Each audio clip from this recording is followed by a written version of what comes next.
Ako ba talaga to? Ako na si Rachel Mercadejas? Parang may tambol na tumutunog sa dibdib ni Rachel. Hindi niya mabilang kung ilang beses na siyang huminga ng malalim habang nakaupo sa harap ng salamin. Ang refleksyon niya roon ay halos hindi niya makilala. Maayos ang kinulot niyang buhok. Natural pero mamahalin ang dating makeup. Simple ngunit elegante ang kulay champagne na gown na bagay sa kanya. Wala bang ibang gown bukod dito? Tanong ni Rachel sa nag-style sa kanya. Baka kasi sipunin ako. Backless naman sobra.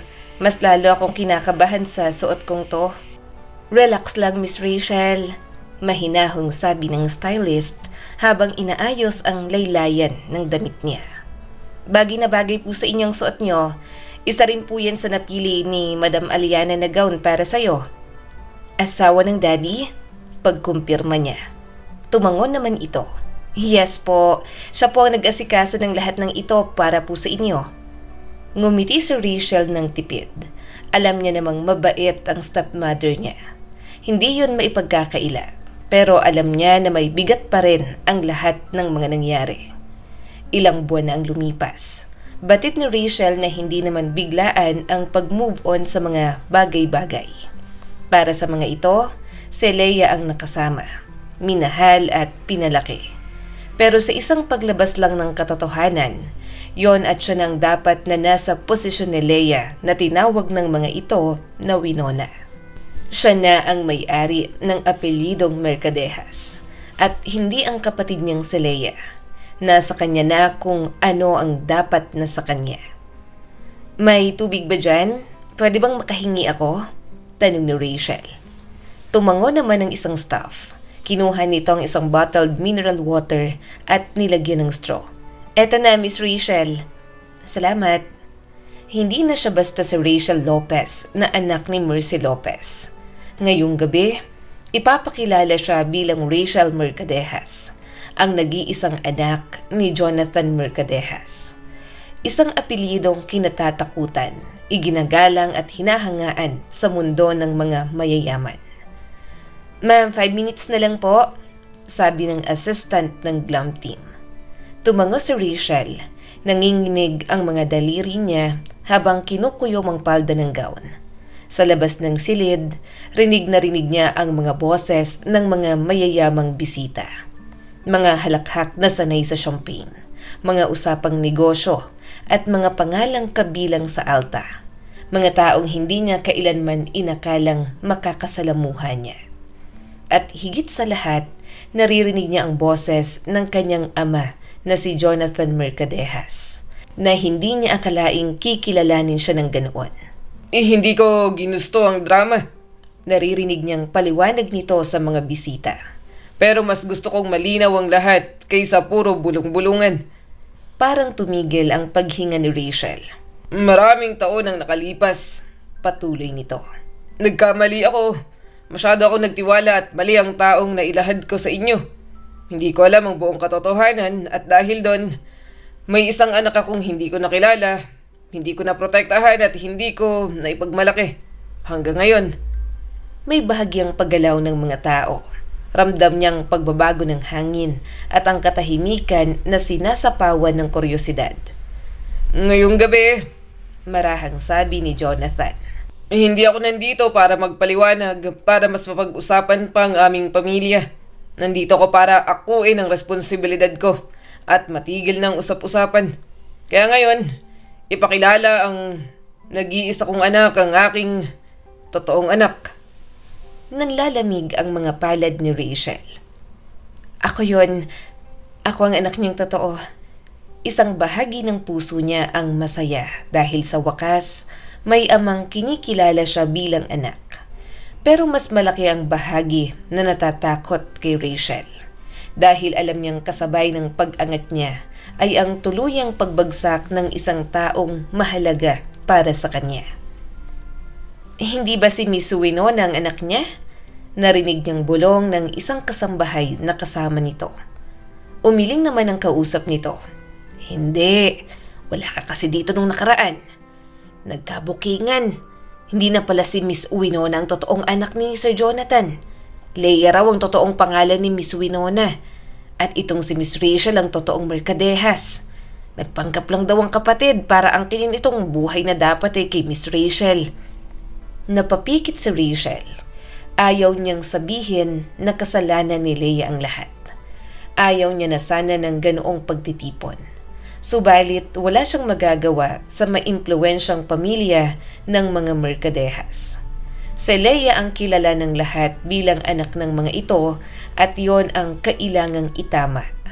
Hindi rin niya maikakaila na may kasinungalingang naganap. At kahit hindi dumalo si Leia sa gabing yon, imposibleng hindi ito mabanggit. Imposible na walang magtaka. Miss Rachel, mahinang tawag ng assistant. Ready na po sila. Tumayo na siya, bahagyang nanginginig ang tuhod niya habang naglalakad papalapit sa pinto. Okay, mahinahon niyang sagot. Okay na. Bumukas ang pinto at biglang bumuhos ang liwanag sa kanya. May mga ilaw ng chandelier at mga matang sabay-sabay na lumingon sa kanya. Ang mga usapan ay unti-unting humina hanggang sa tuluyang tumahimik ang buong bulwagan. Sa unahan, nakita niya ang ama na si Jonathan Mercadehas. Nakatayo ito ng tuwid, naka-black tuxedo at elegante katulad ng ibang mga tao roon. Pero ito mukhang makapangyarihan para kay Rachel. Mukha itong ama, isang lalaking may halong kaba at pananabik sa mga mata. Nang makalapit siya rito, bahagya siyang niyakap. Ipapakilala kita, anak. Marahan naman siyang tumango. Ladies and gentlemen, Muling nagsalita si Jonathan sa harap ng lahat. I want you to meet my daughter, Rachel Mercadehas. Pumalakpak ang mga bisita para sa kanya. Lumapit si Jonathan at marahang inilagay ang kamay sa kanyang likod. Parang sinisiguradong naroon lang siya at talagang makikilala ng lahat. Ahay! Mahinang bati ni Rachel sa ilang nagpakilala sa kanya. Ngumiti si Jonathan at marahang bumulong. You're doing great. Huwag kang kabahan. Siya pala ang totoo mong anak, Mr. Mercadehas. Such a lovely daughter. Kamukhang kamukha ng lola niya. Ngumiti si Rachel, yumuko ng bahagya at nagpasalamat. Pero sa bawat ngiti, may kirot siyang nararamdaman. Dahil alam niya na sa bawat papuri sa kanya ay may multong nakatayo sa likod ng alaala ng lahat. Daddy, ano pong mangyayari kay Leia? Kilala po siya ng lahat, hindi ba? Hindi niya napigilang itanong. Napabuntong hininga si Jonathan. Wala tayong magagawa dyan. Ito ang mga consequences sa mga bagay na ginawa niya. Hindi pwedeng protektahan ko siya at isang tabi kita. Ikaw ang tunay kong anak. Pero nakasama niyo naman po si Leia ng ilang taon, hindi ba? Mas mahaba kaysa sa akin. Hindi agad nakasagot si Jonathan. Pero kalaunan ay muli itong nagsalita. Yes, minahal ko siya bilang anak ko. Pero nitong mga nakaraang buwan, she's so been problematic. Marami siyang ugaling mahirap. Mahirap na alisin namin ang tita Aliana mo. Palagi niya akong binibigyan ng disappointment at mas lalong lumaki yun ngayong nalaman ko ang totoo. Napatawad ko siya at may malasakit pa rin naman ako sa kapatid mo. Pero hindi ko mapalagpas ang lahat ng ito. Nawalay ka sa akin. Hindi ka nabigyan ng magandang buhay. Kaya sana, huwag mong ko-questionin kung mas uunahin kita kaysa sa kanya. Napakagatlabi si Rachel. Alam niyang may bad attitude si Leia. Pero umaasa siyang nagbago na yon. Kasi naniwala siya noon na kaya lang naman ganoon si Leia ay dahil mahirap sila. Lumapit si Aliana Mercadehas, ang asawa ni Jonathan. Elegante at mahinahon itong tiningnan. Rachel, sabi nito sabay hawak sa kamay niya. Welcome. Napangiti naman siya. Salamat po, Tita Aliana. Ngumiti si Aliana. Hindi madali ang gabing ito, pero I want you to know na sana hayaan mo akong maging nanay sa'yo. Hindi ko aagawin ang pagiging nanay ni Mercy sa'yo, but please consider me as your mom. Pwede mo kong asahan sa kahit na anong bagay. Nangilid ang luha ni Rachel. Salamat po. Ang bait niyo po kahit na anak po ako sa labas ni Daddy. Marahang umiling ang stepmother niya. Huwag mong isipin yan. Nauna ka naman bago ko pa maging asawa si Jonathan. Saka wala akong anak, kaya mas lalong hindi ko ipagkakait kay Jonathan na makasama ka. Nakakalungkot nga lang na ngayon lang nangyari ito. At ibang bata pala ang pinalaki namin. Masakit para sa amin, lalo na sa akin. Tinuring kong kapatid mo bilang totoo kong anak. Si Leia siya para sa inyo. Pero sa akin, siya si Winona na pinalaki ko. Naiintindihan yon ni Rachel. Hindi niya yun maaalis at wala naman din siyang balak na alisin. Nalulugod pa nga siya na may nag-aalaga na kay Leia. Naging masama lang talaga dahil nagsimula sa kasinungalingan ng lahat. Sa gilid ng bulwagan, may mga matang palihim na nagbubulungan. May mga tao na hindi binibigkas pero ramdam niyang lumulutang sa hangin. Lumapit si Jonathan sa mikropono. Bago matapos ang gabing ito, gusto kong maging malinaw. Mayroong kalituhan na nangyari sa loob ng aming pamilya at mga pagkakamali. Kaya ang party na to, para itama at ilagay sa ayos ang lahat. Napatingin ito kay Rachel. My daughter deserves peace. Huminga ng malalim si Rachel. Hindi niya alam kung kailan darating ang kapayapaang yon pagkatapos ng mga nangyari. Pero sa gabing yon, sa gitna ng mga ilaw at palakpakan, isa lang ang malinaw sa kanya. Pinili niyang panindigan ang sarili niya at sa kabila ng kaba, hiya at bigat ng nakaraan, tumayo siya roon bilang si Rachel Mercadejas. Isa-isang nagsiuwian ang mga bisita.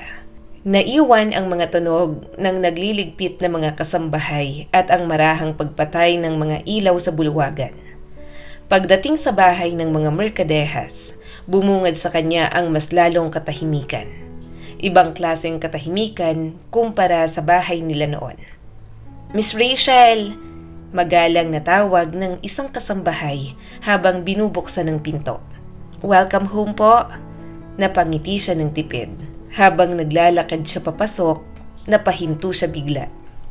Excuse me po, nasaan po si Leia? Nagkatinginan ang dalawang kasambahay bago sumagot ang isa. Natutulog na po si Miss si Miss Leia. Tumango si Rachel. Okay lang kahit ako ang tumawag ng Leia sa kanya. Nakilala niyo siya bilang si Winona dito at ayokong baguhin yon. May kirot siyang nararamdaman sa dibdib. Gusto niya sanang makausap ang kapatid niya kahit hindi siya sigurado kung magiging maayos ang usapan. Pero marahil hindi pa yon ang tamang oras. Sige po, mahina niyang sabi. Salamat. Inihatid si Rachel ng isa pang kasambahay sa itinalaga sa kanyang kwarto. Habang paakyat sila sa hagdan, pakiramdam niya ay mas lumalayo siya sa dati niyang mundo. Bawat hakbang ay parang paalala na wala na siyang babalikan na dati niyang sarili. Pagbukas ng pinto ng silid, napatigil siya. Maluwang ang kwarto, sobrang ganda ng interior at katulad sa kung paanong tinanong siya ng interior designer nung nakaraan. May king-sized bed na kulay puti ang kama. May floor-to-ceiling windows na tanawang hardin. May vanity table na kompleto sa ilaw at mga skincare. At isang pinto sa gilid na agad niyang nahulaan. Walk-in closet po yan, Miss Rachel, sabi ng kasambahay. Kung may kailangan po kayo, pindutin niyo lang po ang bell. Salamat, sabi ni Rachel at bahagyang nanginginig ang boses. Nang maiwan siyang mag-isa, tuluyan siyang napaupo sa gilid ng kama. Tumitig siya sa paligid at parang sinusubukang iproseso ang lahat. Eto na ba talagang buhay ko ngayon? Anak ba talaga ako ni nanay kay Jonathan Mercadejas? Mahina niyang tanong sa sarili. Tumayo siya at pumasok sa walk-in closet. Maluwang yon, may mga bakanting hanger. May mga ilang damit pa lang ang nakasabit na karamihan ay bagong bili. Napahawak siya sa isang dress na may tag pa. Parang panaginip, bulong niya sa sarili. Parang hindi ako makapaniwala na nangyayari sa akin ang lahat ng to. Na ganito na ako kayaman, na ganito kayaman ang totoo kong ama. Hindi niya pinahintulutan ng sarili na mag-overthink. Hindi niya sinisisi si Aling Mercy na hindi siya nito binigay sa mga merkadehas. Kung ano man ang mga nararanasan niya noon, mahirap man ay hindi siya kailanman nagsisi. Kaya rin siguro kahit na si Leia ang umangkin ng buhay na dapat ay mayroon siya, madali na lang kay Rachel na magpatawad. Ano na kayang sunod na mangyayari pagkatapos ng lahat ng ito? Alam niyang kung bibigay siya sa emosyon, baka tuluyan siyang mapagod. Kaya nagbihi siya ng simpleng pajama, pumasok sa banyo at naligo. Hindi siya sanay magbabad sa bathtub pero hinanda yon ng mga kasambahay. Kaya ginamit niya na lang. Okay lang din dahil bahagya siyang nakapag-relax. Pagkatapos, nag-blower siya ng buhok habang nakaupo sa harap ng salamin. Pinagmasdan niya ang sariling refleksyon. Wala nang make-up, wala na ang gown. Siya na lang ulit sa Rachel na simpleng babae na nagtitinda lang dati ng isda sa palengke. Nang maramdaman niyang medyo kumalma na siya, naupo siya sa kama at napahiga. Kinuha niyang cellphone. Balak sana ay mag-scroll lang para antukin, pero biglang tumunog ang cellphone. Tumatawag si Rafael, bulong niya sa hangin. Sinagot niya ang tawag. Hello? Hindi ka patulog? May lambing at pagtataka sa boses nito. Hindi pa, sagot niya rito. Kauwi ko lang, hindi pa ako inaantok. Baka hindi na rin lalo antokin kasi tumawag ka. Marahan itong tumawa. Good, kasi kung natulog ka na, iiyak ako. Napatawa siya ng mahina. O, ka? Natural. After all, bigla kitang nakita sa party kanina. At hindi ko alam kung tatawa ako o mahihimatay. Wala kang binanggit sa akin na related ka sa mga merkadehas. Hindi ako usual na pumupunta sa mga ganong gathering. Hindi ko rin naman alam kung anong meron. Pero nagulat na lang ako na nandun ka. Umayo siya ng higa. Alam ko, pasensya na. Biglaan lang talaga ang lahat. Marami lang issue na nangyari sa buhay ko na hindi ko magawang i-share muna sa iba. Hindi rin ako nakapasok sa school. Namimiss ko na mga co-teacher ko at mga estudyante. Hindi ako nakapagpaalam ng maayos. Marami kasing kailangang asikasuhin. At ako rin, nagulat din naman ako na makita ka sa party, Rafael. Pero naisip ko na Revamonte ka. Kaibigan ka rin ni Winona. Rachel, seryosong sabi ni Rafael. Nagulat ako. Akala ko si Winona ang anak ni Tito Jonathan. Ikaw pala. Paano nangyari? Huminga siya ng malalim. Mahabang kwento, baka maguluhan ka lang at hindi mo pa maintindihan. May oras ako. Mabilis nitong sagot. At gusto kitang pakinggan. Mas gusto pa kitang makausap. I just missed you.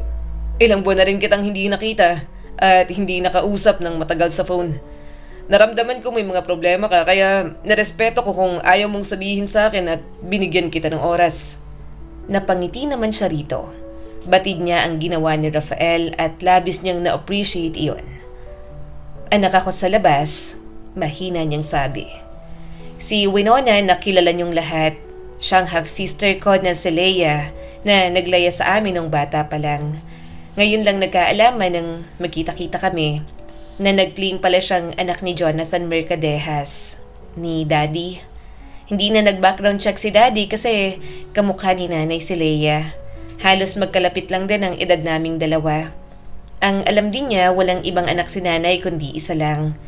Saka ang pagkakamali ni Daddy, pinalitan na lang nila basta ang identity ni Leia bilang Winona Mercadejas without checking. Nagtiwala agad sila nang sinabi ni Leia na nanay niya si nanay at siya ang anak ng Daddy. Nakaya nila yon kasi may pera naman sila.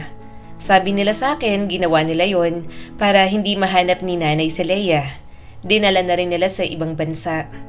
Tahimik si Rafael habang nakikinig. Maya-maya ay nagsalita ito.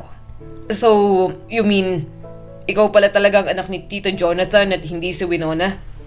Oo, napabuntong hininga si Rachel. Wala silang duda na ako ang anak niya. Si nanay na mismo ang nagsabi. Isa pa, kamukha ko raw talaga si Lola, ang mama ni Daddy. Si Senyora Leticia? Tanong ni Rafael. Nakita ko na siya dati pero hindi ako pamilyar sa mukha niya. So hindi ko masabi kung magkamukha nga talaga kayo. Magkamukha kami, Rafael. Nakita ko ang mga larawan niya rito nung dalaga pa.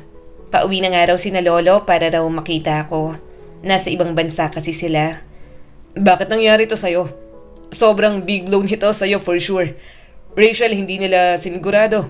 Hindi man lang nila pina-DNA tests. Sabi pa ni Rafael. Niyakap niya ang unan. Yan din ang iniisip ko. Bakit hindi muna sila nag-check? Pero naisip ko na anong sense para magduda sila. Anak din niya naman ni nanay sa Leia. Hindi na sila nagtingin sa background o ibang papeles ni Leia kasi sobrang eager nila na mapalitan ang pangalan ng kapatid ko, na makalimutan ni Leia ang dati niyang buhay kasi akala nila na ako yon. Kung hindi nagpanggap si Winona, dapat pala matagal na tayong magkakilala. Saad ng binata. Napahalakhak naman siya. Ang laki ng problema ko. Naisip mo pa yan? Natawa na rin ito. Friends ang mga pamilya natin. Mas maaga kitang nakilala. Baka mas maaga rin na naligawan. Nag-init ang mga pisngi ni Rachel. Huminga siya ng malalim at pilit pinakalma ang sarili. Iniba niya na lang ang usapan. Pero alam mo, Rafael, pakiramdam ko, kung ako yon, kung nalaman nilang ako ang anak ni Daddy, mahihirapan sila sa akin. Hindi kasi ako sasama sa kanila. Hindi ko kayang iwan si nanay kahit mahirap ang buhay namin. Sa pakiramdam ko, alam kong pamilya ko sila. Pero parang matatapobre sila, Rafael. Ayoko ng matapobre. Akala ko sobrang humble nila at mababait. Pero habang nandito ako, marami akong napagtanto. Nakinig sa kanya si Rafael, kaya nagpatuloy si Rachel. Kasi kung hindi sila matapobre, sana hindi niya iniwan ang nanay ko na nabuntis ni Daddy. Sana tanggap ang nanay ko rito. Sana hindi nangyari ang lahat ng to nang ilayo nila si Leia kasi akala nila ako yon. May part sa akin na nag-iisip kung bakit gano'n na lang nila kagustong kalimutan ni Leia ang dati niyang buhay. So naisip ko, kasi ayaw nila na may connection pa si nanay sa kanya. Ayaw nilang madikit ang pangalan nila kay nanay. Baka iniisip nila na manghuhutot si nanay ng pera o manggugulo at babawiin sa Leia. Bayarang babae ang dati kong nanay, Rafael. Siguro, dungis para sa kanila ngayon. Hindi ko maintindihan kung bakit ayaw ni nanay na makilala ko ang tatay ko noon. Siguro kasi masakit ang naranasan niya. Baka grabe ang pagtrato ng mga merkadeha sa kanya noon. Hindi ako sure at hindi ko alam. Naisip mo ba na sabihin sa kanila yung mga iniisip mo? Tanong ni Rafael sa kanya. Hindi pa. Masyado pang magulo ang lahat. Ang dami-daming nangyayari. At ngayon, hindi ko alam. Hindi ko talaga alam kung anong dapat na maramdaman ko. Mabait pa si Daddy, sabi nila. Pero ang mga matatandang merkadehas, sila raw talaga ang may higpit. Pero kung aawayin nila si nanay, gusto ko man kilalanin ng mga merkadehas. Aalis ako rito ng walang pagdadalawang isip. Hindi ko pang hihinayangan ang lahat ng ito. Mahal na mahal mo talagang nanay mo? Mahinang tanong ng binata. Marahan siyang tumango bago sumagot. Siyempre, Rafael, hindi siya mabuting ina pero ginawa niya ang lahat para sa amin ni Ingo. Naghirap siya para sa amin. Complicated siya minsan pero mahal ko siya at hindi magbabago yon kahit anong mangyari. Mabigat ang naging usapan nila. Subalit gumaan naman ang kanyang pakiramdam doon. Marami pa silang napag-usapan kaya mas lalo siyang naging panatag. Bagay sa'yo ang gown mo kanina. Sobrang ganda mo. Malambing na sambit ni Rafael. Napatawa naman siya. Akala ko nga sisipunin ako eh. Backless lang. Humalakhak ang binata at namamaos ng boses nito. Pero kahit ano namang suot mo, gustong gusto ko pa rin. Ang ganda-ganda mo palagi. Unang beses pa lang kitang makita dun sa talon kasamang boyfriend mo dati. Attracted na talaga ako sa'yo. Napanguso si Rachel. May boyfriend ako ng mga panahong yon kaya hindi kita papansinin. Pero aaminin kong tensyonado ako kapag nasa paligid ka. Para kasing bigla mo na lang akong aakitin. Pero siguro, nasa tamang timing lang ang lahat. Kasi nang magkita tayo ulit, single na ako tapos ilang taon na rin kaming hiwalay ng dati kong boyfriend. Nag-usap sila tungkol sa kung ano-ano pa. Sa trabaho niya, sa plano ni Rafael bukas at sa mga simpleng bagay. Hanggang sa maramdaman ni Rachel ang bigat ng talukap ng mga mata niya. Antok ka na? Sabi ni Rafael. Medyo, pag-amin niya rito. Matulog ka na. Malambing nitong utos. Baka mas marami ka pang gawin bukas. Salamat sa pagtawag. Napagaan mang loob ko. Always. Sagot nito. Good night, Rachel. Good night, Rafael. Ibinalik niyang phone sa tabi ng kama. Ngumiti siya bago tuluyang pumikit. Kahit puno ng tanong ang bukas, hindi siya nag-aalala dahil may mga tao namang nandyan para sa kanya. Kinabukasan, nagising si Rachel. Dahan-dahan siyang bumangon at umupo sa gilid ng kama. Ilang segundo muna siyang nanatiling nakaupo. Parang sinisiguradong gising na talaga siya at hindi nananaginip. Nang tumayo siya at buksan ang kortina, bumungad ang malawak na hardin ng mga merkadehas. Good morning, Miss Rachel. Bati ng isang kasambahay nang bumaba siya. Good morning po. Sagot niya at medyo nahihiya pa rin sa bagong tawag sa kanya. Inihahanda na po ang almusal. Nasa dining room na po si Sir Jonathan at Ma'am Aliana. Nandun na rin po si Miss Winona. Bahagyang nanikip ang dibdib ni Rachel sa huling pangalan. Sige po, salamat po. Pagdating niya sa dining room, agad niyang nakita ang mahabang mesa na puno ng pagkain. May tinapay, prutas, itlog, kape, juice, lahat ng hindi niya kailanman nakasanayan na sabay-sabay sa isang umaga. Good morning, anak. Bungad ni Jonathan na may ngiti sa labi. Good morning po, Daddy. Good morning, Rachel. Bati naman ni Aliana. Halika, umupo ka rito, iha. Napansin niyang nakaupo na si Leia sa tabi ni Aliana. Tahimik ito, diretso ang likod, pero halatang may ilang sa bawat kilos. Nang magtama ang paningin nila, bahagyang tumango si Rachel bilang pagbati. Tumango rin si Leia, mabilis at parang pilit pa nga. Umupo si Rachel sa tapat ng mga ito. Habang nagsisimula silang kumain, ramdam niya agad ang kaibahan. Hindi tulad ng dati na simpleng usapan lang tungkol sa ulam o sa bayarin. Ang mga tanong ngayon ay diretsyong nakatuon sa kanya. Kumusta ka kagabi? Tanong ni Aliana. Maayos ba ang tulog mo, iha? Opo, sagot ni Rachel. Medyo naninibago lang po pero okay naman. Nagustuhan ko po yung kwarto. Maganda saka malaki. Napangiti si Jonathan. I'm glad you like it. Alam kong naninibago ka pero normal naman lahat yan. Kahit sino naman, mabibigla.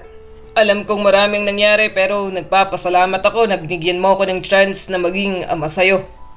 Kahit na ayaw ng nanay mo, you still give us the chance to know you, anak. Bahagya siyang umiti. Ayoko po ng mga tanong sa isip ko na hindi masagot. Kaya pumayag din po talaga ako rito. Tahimik si Leia habang kumakain. Pero napansin ni Rachel na mas madalas itong tumabi at bahagyang yumuko kay Aliana. Parang sa asawa ni Jonathan humuhugot ng lakas ang kapatid niya. Dahil si Aliana lang ang tangi nitong kakampi. By the way, biglang sabi ni Jonathan. Darating na rin si Mama at Papa. Makikilala mo na sila. Bahagyang napatigil si Rachel sa pag-inom ng juice. Sina Lolo at Lola po? Tumango ang ama niya. Oo, galing pa sila sa abroad. Gusto ko nilang makilala ng personal. Okay po.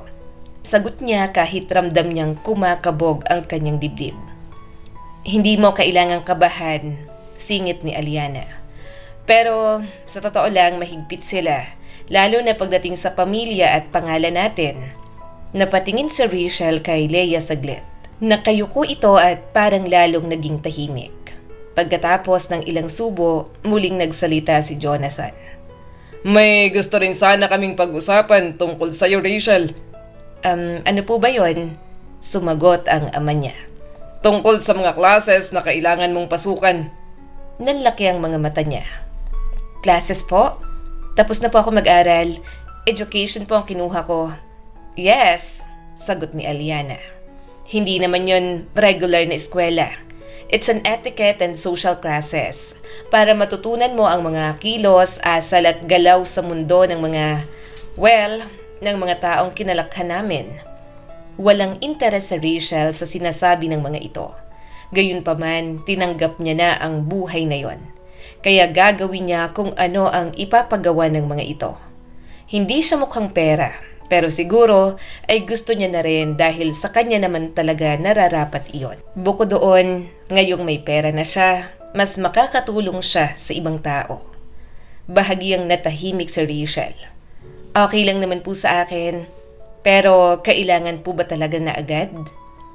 Hindi ka namin minamadali, anak. Agad na sabi ni Jonathan. Pero makakatulong to sa'yo, lalo na kung sasama ka sa mga formal events, meetings at charity works. Isasama ka rin namin sa company. Hindi agad-agad, syempre. Observer ka muna. Napalunok si Rachel. Sa company po? Oo, Sagot ng kanyang ama. at gusto rin naming pag-aralan mo ang business. Kahit kumuha ka ng business course para matuto ka at para handa ka. Teacher ka na ngayon, di ba? Passion mo ba talaga yan? Sa puntong yon, ramdam ni Rachel ang bigat ng mga salitang binibitawan ni Jonathan. Hindi yon simpleng plano. Yon ay hinaharap na agad na inilalatag para sa kanya. Kalaunan nagustuhan ko na rin, wala naman po akong specific profession na ginusto noong bata ako.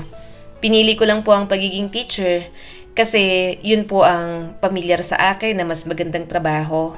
Basta makapagtapos po ako sa pag-aaral at mas magkaroon ng magandang trabaho na higit sa pagbebenta ng mga isda ay okay na po sa akin. Nanlaki ang mga mata ni Aliana. Oh my goodness! Fish vendor ka? Opo, sa palengke po. Nakangiti niya pang sinabi yon dahil wala naman dapat ikahiya roon. Bakas ang pagsisisi sa mukha ng kanyang ama. Kung sana lang, inako ko agad ang responsibilidad ko sa'yo. Hindi mo sana mararanasan yun. Saglit na sumulyap si Jonathan kay Leia. Bakas ang disappointment sa mukha ng kanyang ama. Kaya bago pa masisi si Leia, nagsalita na si Rachel. Wala naman po akong pinagsisisihan sa mga bagay na naranasan ko. Marami po akong natutunan sa buhay. Yun po ang mahalaga sa akin. Nginitian niya ang kanyang ama. Daddy, medyo nabibigla po ako sa lahat ng to. Pero hahayaan ko po kayo sa pagbawi ninyo sa akin. Mag-focus na lang po sana tayo sa present. Ayaw niyang pag-usapan pa ang mga nangyari noon. Alam niyang nakakaramdam na ng guilt ang kanyang kapatid na si Leia. Kung paulit-ulit na ipapaalala rito, baka mas lalo nang lumayo ang loob sa kanila. Malaki ang naging kasalanan nito, pero handa silang magpatawad ng nanay niyang si Mercy. Mas higit na gusto nilang gamutin ang pangungulila nila kaysa parusahan si Leia sa mga nagawa nito. Ngumiti si Jonathan at hinawakan ang kanyang kamay. Salamat sa pag-intindi, anak. Pasensya na kung parang binabagsak namin ang lahat sa'yo. Nape-pressure lang kami. Ikaw lang kasi ang nag-iisang anak ko. Ikaw ang magmamana ng lahat ng ito. Hindi ko alam kung paano ko ipagkakatiwala ito sa'yo. Kung mas maaga lang sana kitang nakilala at hindi kami nagkamali ay hindi sana ganito. Napatungo si Rachel. Ayaw niya nang tingnan ng mga ito. Bawat salita ng kanyang ama, may himig ng pagkadismaya pagdating kay Leia. Hindi niya naman ito masisisi na pagkamalan nitong anak ang kapatid niya. Sa mga ito lumaki si Leia at dito inilatag ang plano na dapat ay para sa kanya. Maraming empleyado ang umaasa sa amin, dagdag ni Jonathan. Hindi lang ito basta kayamanan, anak. May mga pamilyang umaasa sa kumpanya. Kaya gusto lang naming masigurado na handa ka. Kahit hindi ngayon, kahit unti-unti at may mga taong makatulong sa'yo kung sakaling hindi na namin kaya. Tahimik na tumango si Rachel. Naiintindihan ko po, kaya ko pong mag-adjust agad sa environment. Huwag po kayong mag-alala, hindi ko po susukuan ang mga ituturo niyo po sa akin. Pagkatapos ng ilang sandali ng katahimikan, naglakas loob siyang magsalita muli. Daddy, may hihilingin po sana ako? Nagkatinginan sina Jonathan at Aliana. Ano yon? Tanong ni Aliana. Gusto ko po sanang bumisita kay nanay, sabi ni Rachel. At kung pwede, gusto ko sanang isama si Leia. Biglang tumahimik ang mesa. Napatingin si Rachel kay Leia. Kita niya ang pag-aalinlangan sa mukha nito na parang gusto nitong tumanggi pero walang lumalabas na salita. Ayaw mo bang sumama? Maingat na tanong ni Rachel sa kapatid niya. Umiling si Leia pero halatang nag-aalangan. Hindi sa ayaw pero hindi kita pipilitin, agad na sabi ni Rachel. Gusto ko lang na makita ni nanay na okay ka. Saka miss na miss ka na niya. Gusto kong mag-usap-usap tayo. Napatingin si Aliana kay Leia. Anak, kung hindi ka komportable. Aliana, Putol ni Jonathan. hayaan nating magdesisyon sa Leia. Isa pa, hindi natin siya anak. Si Mercy ang totoo niyang nanay. Dapat nga'y umuwi na siya sa nilayasan niyang ina. Jonathan, singhal ni Aliana. Stop being so rude. Tayo pa rin naman ang nagpalaki sa kanya. Hindi na makanguya ng maayos si Rachel. Nakita niyang naluluha na si Leia habang nakatingin kay Jonathan. Hindi ito makapaniwala at may pagtatampo sa mukha. Wala kang puso, Daddy. Mahinang bulong ni Leia. Seryosong tumingin si Jonathan. Anong karapatan mo para sabihin sa akin yan? Sinong walang puso sa atin? Pinabayaan mo kaming maniwala sa kasinungalingan mo. Hinayaan mong maghirap ang totoo kong anak habang ikaw ang kasama namin dito. Ako pa ang walang puso. Just be thankful na hinahayaan pa rin kita hanggang ngayon dito sa pamamahay ko. Kung hindi ako pinipigilan ni Aliana, baka nakasuhan na kita para magtanda ka sa kasalanang ginawa mo. Gusto niyang ipagtanggol si Leia. Gusto ni Rachel na magsalita. Pero pumasok siya sa pamilyang yon na hindi alam ang sistema ng mga ito. Kaya nang tumakbo si Leia na umiiyak ay hindi niya na ito napigilan. Jonathan, you're the worst. Kahit paano, tayo pa rin ang kinikilala niyang magulang. Naiiritang sabi ni Aliana. Napailing si Jonathan. Masyado siyang spoiled sa'yo. Mahal ko si Winona. Minahal ko siya pero pagkatapos ng mga kasinungalingan niya, hindi ko na siya magawang lingunin pa. May kasalanan siya pero bakit siya pa ang nagmamataas? Naluha na lang din si Aliana. Hindi mo naiintindihan si Winona. Marami ring bagay na gumugulo sa kanya. Bigyan natin siya ng chance kasi kilala ko siya. Halos sa atin na siya lumaki so hayaan na lang natin siya rito. Napatingin siya kay Aliana. Hindi niya ito masisisi. Mukhang naging ina talaga ito kay Leia. Isang ina na hindi naging si Mercy sa kapatid niya noon. Stop this topic, Aliana. Ayokong pinag-uusapan si Winona. Matagal akong nawalay sa totoo kong anak at huwag dito. Mariing sabi ni Jonathan. Napasinghap si Aliana at tumingin sa kanya. I'm sorry, Rachel. Hindi ko lang talaga ma-absorb ang lahat ng ito. Hindi na makasagot si Rachel. Tumango na lang siya.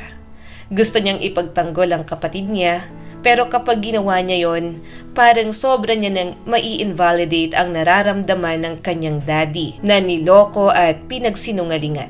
Kinagabihan, hindi agad dinalaw ng antok si Rachel, kaya tumayo siya at lumabas ng kwarto. Gusto niyang makausap si Leia. Nababagabag pa rin siya sa mga napag-usapan kanina. Leia? Mahinang tawag niya. Pwede ba tayong mag-usap? Ilang segundo ang lumipas bago bumukas ang pinto. Kita niya agad ang pamumugto ng mga mata ng kapatid. Halatang umiyak ito ng matagal. Ano? Malamig ang tono ni Leia. Nakataas ang baba na parang naghahamon. Pwede ba akong pumasok? Maingat na tanong ni Rachel. Sandaling nag-alangan si Leia bago tumabi sa pinto. Bahala ka? Pumasok si Rachel at dahan-dahang isinara ang pinto. Akala ko okay na tayo, pero pakiramdam ko galit ka pa rin sa akin. Mapait na tumawa si Leia. Sa tingin mo ba? Madaling maging okay sa mga nangyayari sa buhay ko ngayon? Gusto niyang sabihin na sarili namang desisyon ang mga ginawa nito. Kung ano man ang nangyayari, si Leia ang kapitan sa sarili nitong buhay. Hindi mo alam, Ate Rachel, sabi pa ni Leia. Hindi mo alam kung gaano kasakit na marinig na parang wala na akong halaga dito. Na parang kasalanan ko lahat. Na parang ako ang dahilan kung bakit nagkagulong buhay mo. Kahit ako naman ang naunang nasaktan. Nanlaki ang mga mata ni Rachel. Leia, hindi kita sinisisi. Pero lahat ng tao rito sinisisi ako. Sigaw ni Leia habang nanginginig ang boses. Simula nang dumating ka, biglang ako nang masama. Ako nang sinungaling. Ako nang walang karapatan. Lumapit si Rachel pero umatras si Leia. Huwag kang lalapit. Alam mo ba kung anong pakiramdam? Ako na yung nandito. Ako ng anak ni na mommy at daddy. Bakit kailangan mo pang guluhin ng lahat? Napayuko si Rachel. Ramdam niya ang bigat ng bawat salita nito. Leia, anong magagawa ko? Hindi ko inaasahan ang katotohanan na to. Mas lalong hindi ko inaasahan na nandito ka. Hindi ko naman mapipili ang katotohanan, di ba? Anak ako ni daddy at hindi ikaw. Lumala kasi nagsinungaling ka. Hindi ko ginusto to. Hindi ko ginustong kunin ang lugar mo. Hindi ko ginustong mawala ka sa posisyon mo rito. Pero ikaw ang nandito. Sagot ni Leia. Ikaw ang maswerte. Ikaw ang pinipili. Ikaw ang iniintindi. Napasinghap si Rachel. Leia, buong buhay ko. Ikaw ang maswerte. Ikaw ang lumaki rito. Ikaw ang may lahat. Hindi ako nagalit. Hindi ako nagtanim ng galit kahit nalaman ko ang totoo. Madali mong sabihin yan. Mariing sabi ni Leia. Kasi ngayon, ikaw ang panalo.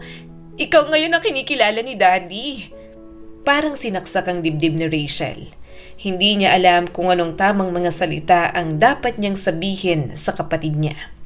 Para bang kahit ito ang may kasalanan, para rito ay siya lamang ang nagdudulot ng kamalasan sa buhay nito. Leia, hindi mo ko kaaway. Nagsusumamo niyang sabi.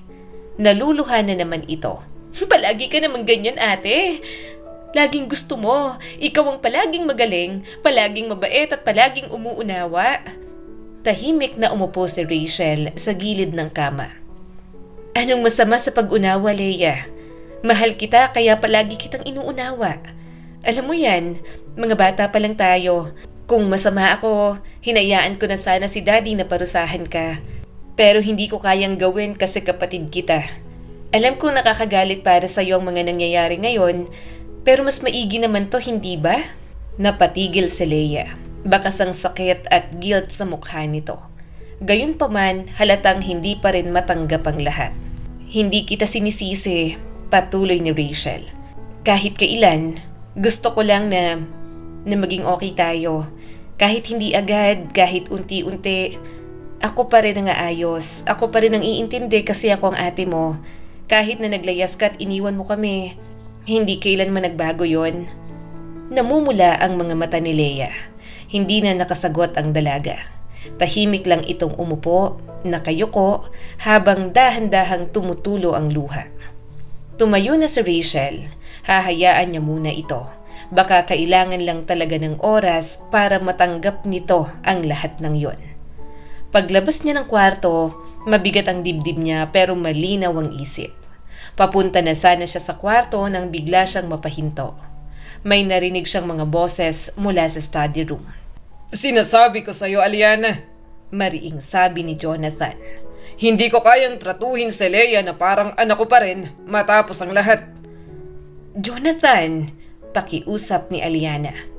Please, ampunin na lang natin siya. Ituring mo na lang ulit siyang anak. Hindi ba't minahal mo rin naman siya noon?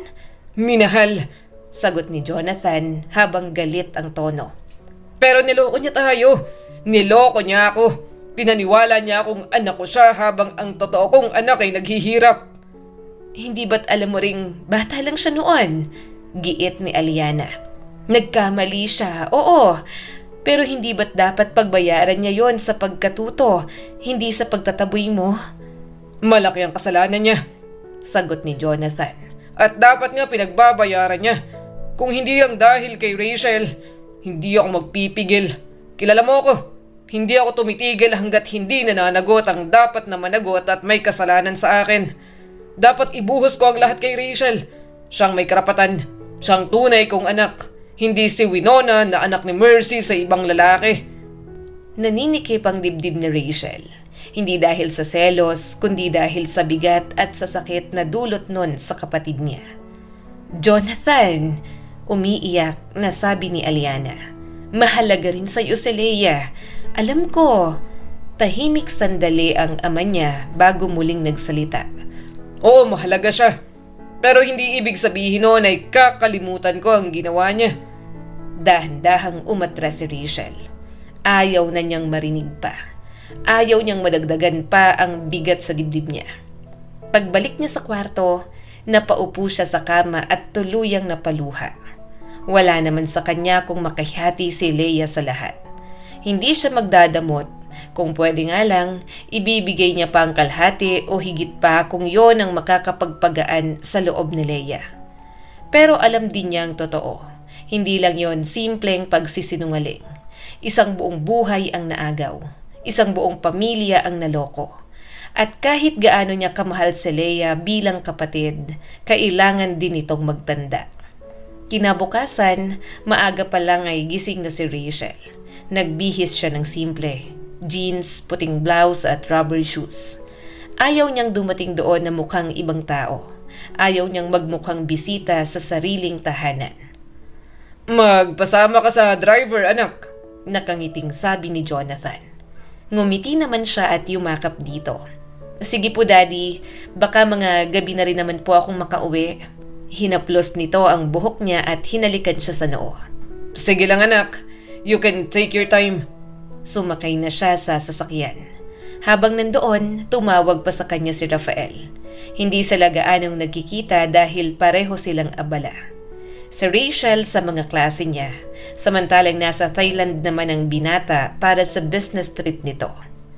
Pagdating niya sa lugar nila, pinapark na lang niya sa bayan ng driver. Hindi rin naman kasi kasya roon. Baka mapagtripan din ng mga adik. Ate Rachel! Malakas na tawag ni Ingo nang madaanan niya ang basketball court. Napangiti siya at sinalubong ito. Namiss kita, Ingo. Tumawa naman ang bunso niyang kapatid. Namiss din kita ate. Wala na akong tutor sa iba kong subjects. Kapag nahihirapan ka, tumawag ka lang sa akin. Malakas ka kaya sa akin. Nang makarating sa bahay, mas lalong naging malaki ang saya ni Rachel. Mula sa kusina, lumabas si Mercy. Nakapamewang, seryoso ang mukha at halatang pinipigilan ng emosyon. Nandito ka na pala, malamig nitong sabi. Lumapit si Rachel sa kanyang ina. Nanay, hindi agad tumugon si Mercy. Umupo ito sa bangko at inabot ang tabo ng isda na nililinis kanina. Hindi ka na ba nahihirapang pumunta rito? Tanong nito at may halong pait sa boses. Baka kasi masyado ka nang busy sa bagong buhay mo. Kumirot ang dibdib ni Rachel. Tiningnan niya ang ina na naglilinis ng ulam na isda ng mga ito para sa tanghalian. Nanay, wag ka naman ganyan. Hindi kita kinakalimutan. Hindi ko kayo kinakalimutan ni Ingo. Umiling si Mercy. Hay, kung hindi ka namin nakakalimutan, dapat hindi ka rin nahihiyang bumalik. Ilang araw ka nang wala, Rachel. Sino namang hindi magtatampo sa'yo? Napailing naman siya. Pasensya na, Nay. Hindi ko rin alam kung paano ko ipapaliwanag ang lahat. Ang dami kasing nangyari. Hindi ko rin inasahan na bigla akong mapupunta roon. Nakabusangot si Mercy. Alam niya naman na may pagtatampo ito. Pero batid din naman ang kanyang ina na matanda na siya para magdesisyon. Nasa kanya na kung kikilalanin niya ang ama o hindi. At para sa kanya, mas mabuting kilalanin si Jonathan Mercadejas. Mayaman ka na ba talaga? Diretsong tanong ni Ingo. Natawa siya kahit may bigat sa kalooban. Ewan ko ba kung mayaman na agad. Pero oo, mas may pera na ako ngayon. Gumuso si Ingo. So pwede ka nang magpa-Jollibee araw-araw? Tumawa siya at ginulo ang buhok nito. Pwede, pero hindi araw-araw ha? Sa kabila ng tawa, nanatiling tahimik si Mercy. Maya-maya'y marahan itong nagtanong. Kasama mo ba si Leia? Natigilan si Rachel. Parang may biglang humigpit sa dibdib niya. Hindi siya agad nakasagot. Napansin yun ni Mercy. Bakit ka natahimik? Ayaw niyang sumama. Tumango si Rachel. Marami pa po siyang iniisip. Hindi pa siya handa. Huminga ng malalim ang kanyang ina.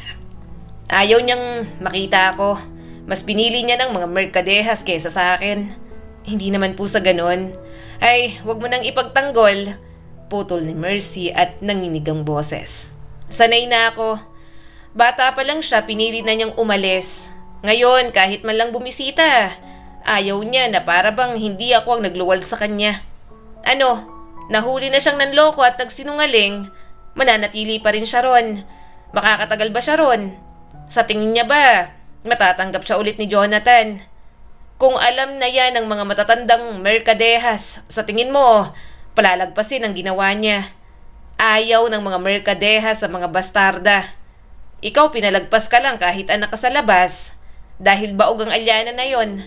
Sabihin mo kay Leia, umuwi na siya rito. Huwag siyang ambisyosa. Dito siya sa atin dapat. Ang buhay na inangkin niya ay buhay mo yon at hindi naman sa kanya. Napatungo si Rachel. Nay, masakit din po sa kanyang lahat ng nangyari. Hayaan na lang po natin. Baka kapag mas lalo nating pinilit, mas lalong lumayo ang loob. Alam niyo naman pong ugali niya. Bakit? Masakit din naman sa akin, Rachel. Sagot ni Mercy at tumingin sa kanya. Masakit na pinili niyang maglayas at magpanggap na pamilya ng mga merkadehas. Ang pamilyang isinuka ako at nagpababa sa pagkatao ko noon. Pero matagal na yon kaya hindi ko na dinidibdib. Ang akin lang, wala namang lugar si Leia ron. Mas mabuting umuwi na siya rito. Kausapin niya ako. Hindi ako naging perpektong ina sa kanya at nasaktan ko siya noon. Pero sinikap ko pa rin na maging nanay sa kanya. Sa inyong tatlo na magkakapatid. Nahimigan ni Rachel ang matinding sama ng loob ng kanyang ina. Kung siya rin naman ang nasa posisyon nito, mararamdaman niya rin yon. Halatang ayaw bitiwan ni Leia ang buhay na inangkin nito kahit na nabuking na sa mga kasinungalingan. Mali na sinasaktan noon ni Mercy si Leia. Pero hindi niya rin kasi magawang magalit sa kanyang ina. May pagkukulang din naman si Leia. Matigas ang ulo at hindi nakikinig. Kaya nauubos din ang pasensya ni Mercy dito noon. At ngayong tumanda na ang kapatid niya, parang wala pa ring ipinagbago. Lahat ng gusto pa rin na makuha. Matigas pa rin ang ulo ni Leia at hindi marunong makinig. Hindi marunong mag-take accountability sa mga maling nagawa nito. Ayaw ng palalimin ni Rachel ang sugat. Kaya iniba niya na lang ang usapan. Nay, mahinahon niyang sabi. May gusto po sana akong sabihin. Ano na naman? Masungit na sagot ng kanyang ina. Binibigyan po nila kayo ng bahay. Napalingon si Mercy. Ano? Nakita ko po, ang ganda po ron. Saka mas malapit sa amin. Para raw po mas madali ako makapag-adjust. Biglang nagbago ang ekspresyon ng kanyang ina. Binabayaran ba nila ako? Ano? Gusto nilang angkinin ka katulad ng ginawa nila kay Leia na hindi na pinakita sa akin. Hindi naman po. Mabilis na sagot ni Rachel. Hindi po ganon. Pasasalamat lang po yun. Hindi po ako binibili, Nay. Saka malaki na ako, may sarili na po akong desisyon. Tinanggap ko po ang pagiging merkadehas ko, pero hindi ko po nakakalimutan na sa inyo ako nanggaling. Napailing si Mercy. Ganyan ang mayayaman. Akala nila lahat ay nadadaan sa bahay at pera. Lumapit si Rachel at niyakap ang ina. Hindi po ako mawawala sa inyo. Kahit saan pa po ako tumira, kayo pa rin ang pamilya ko. Ikaw at si Ingo. Huminga ng malalim si Mercy. Hindi ako lilipat. Dito ako komportable. Dito tayo nagsimula. Kahit na puro mga chismosang mga tao rito ayos lang sa akin. Saka kapag lumipat kami sa bahay na sinasabi mo, baka puro mayayaman lang ang makakasalamuhan namin. Makipagsabunutan lang ako ron. Ngumiti si Rachel. Hindi naman niya pipilitin kung ayaw nito. Naisip niya rin yon kaya okay lang din kahit yon ang desisyon ni Mercy. Kung ayaw niyong lumipat, ipapaayos ko na lang po itong bahay. Suhestyon ni Rachel.